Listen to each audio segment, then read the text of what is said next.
Dans cette vidéo, nous allons voir comment Ecosia plante des arbres. On peut aller voir comment Ecosia fonctionne en allant juste ici dans le menu et on voit que tout simplement, plus vous faites des recherches sur le web, plus vous générez des revenus publicitaires et ces revenus publicitaires servent en partie à planter des arbres. Donc à noter qu'utiliser Ecosia vous exposera tout de même à des publicités de la même manière que vous aurez sur Google, sauf que les revenus générés serviront en partie à planter des arbres. Pour avoir le détail des arbres plantés, nous allons voir le rapport financier d'Ecosia. Comme vous voyez, pour juillet 2022, eh bien, Ecosia a généré 3,1 millions d'euros et a financé 4,6 millions d'arbres. Dans le détail, on voit que sur les 3,1 millions d'euros, eh bien, c'est 1,4 million qui ont été utilisés pour planter des arbres. Donc, comme je disais tout à l'heure, c'est bien une partie des revenus qui sont utilisés pour planter des arbres. Encore une fois, on aurait pu s'en douter parce que forcément, un moteur de recherche a des coûts de fonctionnement, par exemple des salariés, des coûts serveurs, etc.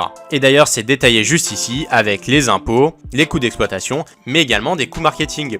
Comme vous pouvez le voir, Ecosia dépense quasiment 100 000 euros par mois de coûts marketing pour se faire connaître. Maintenant, comment est-ce que Ecosia plante les arbres? Est-ce qu'ils vont eux-mêmes mettre la petite graine dans la terre? A priori non. Et pour ce faire, on peut voir juste ici dans l'article du Monde que c'est écrit qu'Ecosia reverse de l'argent à des programmes de plantation d'arbres dans plus de 16 pays. Donc il faut noter que si vous faites une recherche internet en France, eh bien évidemment un arbre ne sera pas planté en France mais autre part dans le monde. On imagine également que ces associations ont également des coûts de structure et que donc l'argent reversé par Ecosia à ces associations ne va pas servir entièrement à financer des plantations d'arbres mais vont financer l'association dans sa globalité. Donc là c'est au compte-gouttes, certaines associations sont sûrement très bien, d'autres sont peut-être un peu moins bien gérées. Voilà, n'hésitez pas à nous donner vos meilleures idées en commentaire, à vous abonner à la chaîne, à commenter, à liker la vidéo et on se retrouve pour plus d'astuces et de tutos en une minute.